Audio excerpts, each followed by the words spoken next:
Hi there, my name is Vladislav Radak. I'm a writer and mathematician.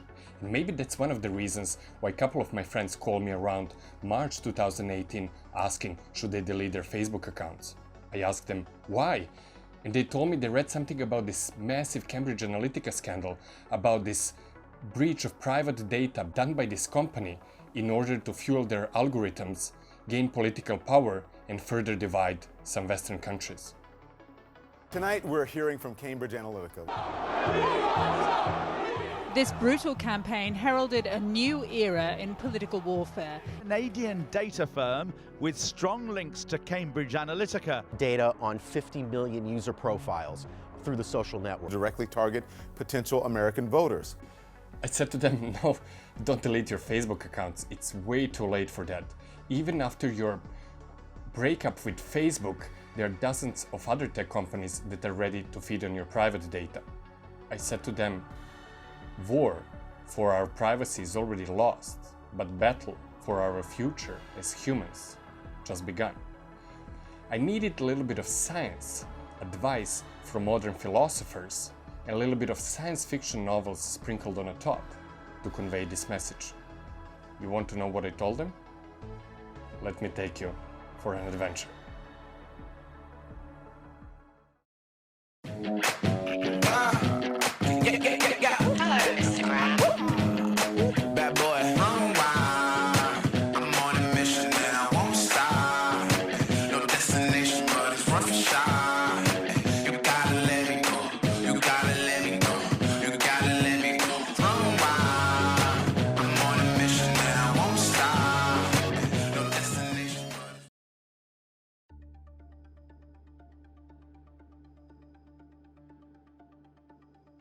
In April 2018, when Mark Zuckerberg, the billionaire founder and chief executive of Facebook, faced senators on House side of the Capitol Hill for two-day detailed questioning by more than 100 lawmakers, he didn't break a sweat.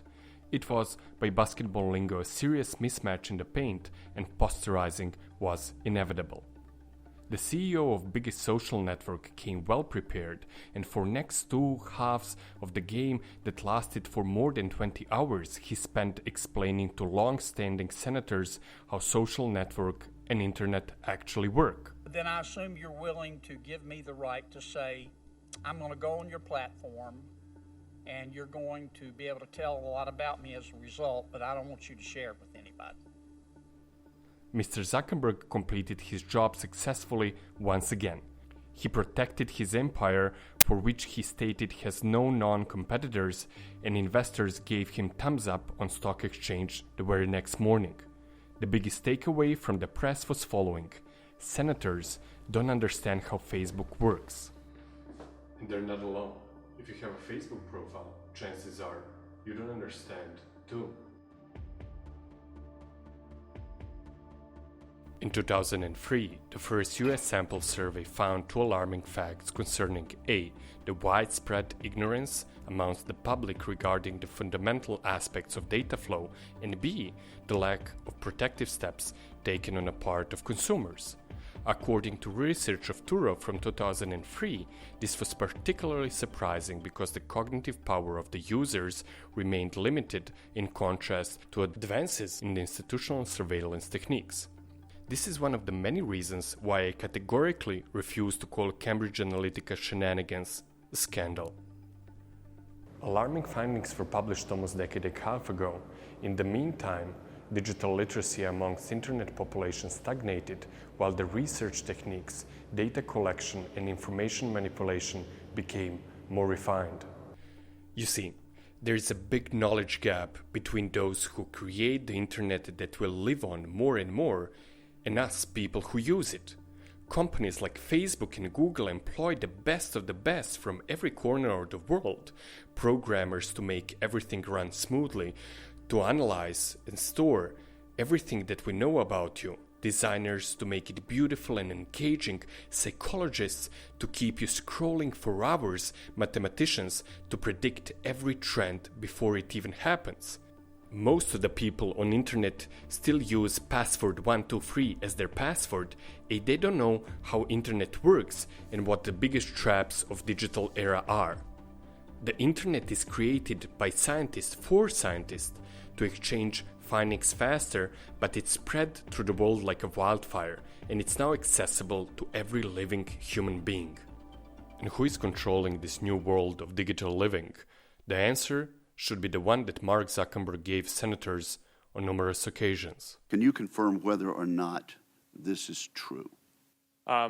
Senator, I want to make sure I get this accurate, so it would probably be better to have my team follow up. So you afterwards. Don't know? I know that people use cookies on the internet.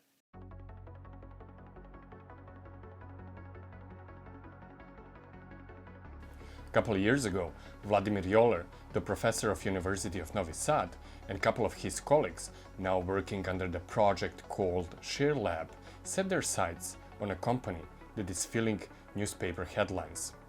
They wanted to see what is cooking behind the hood of Facebook machinery. If Facebook was a country, it would be bigger than China. He sings the familiar tune.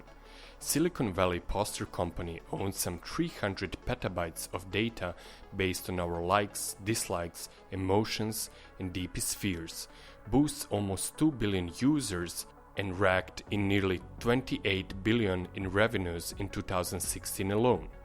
Facebook is also the biggest employer of unpaid interns, since we all curate the content, uploading, tagging, and sharing.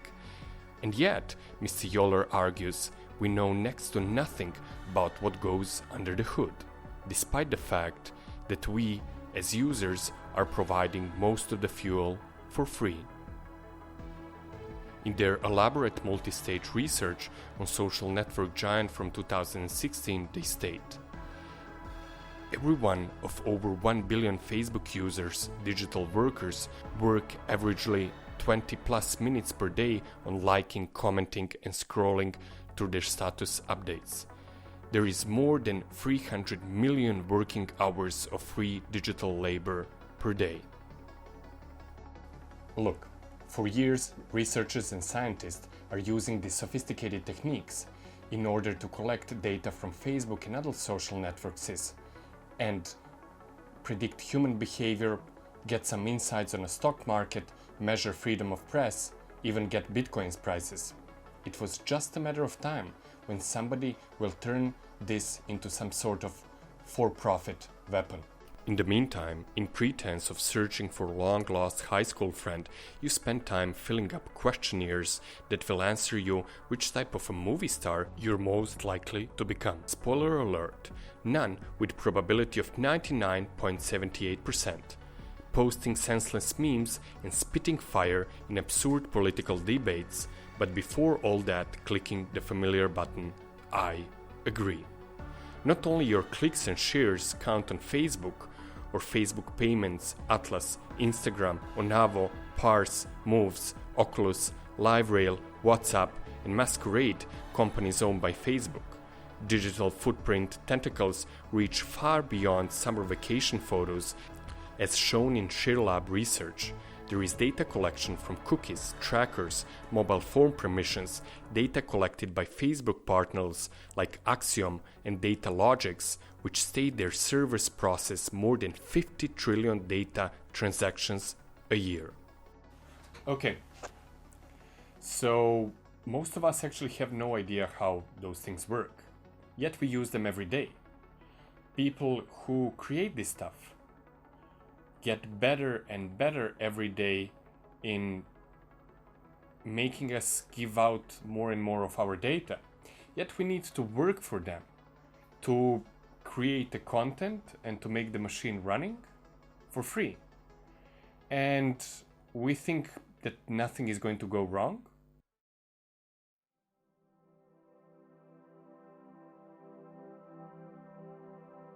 Don't. First of all, you would need to stay off the internet. Google, Twitter, and Amazon use similar practices.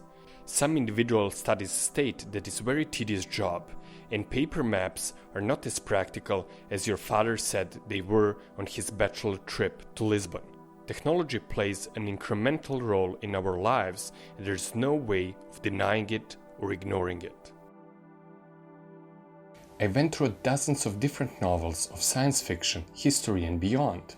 in order to find the ultimate human truth between pages of great visionaries. But the most surprising answer I will find in the work of one modern philosopher and his vision of human freedom. You hear about slavery for 400 years? For 400 years? That sounds like a choice.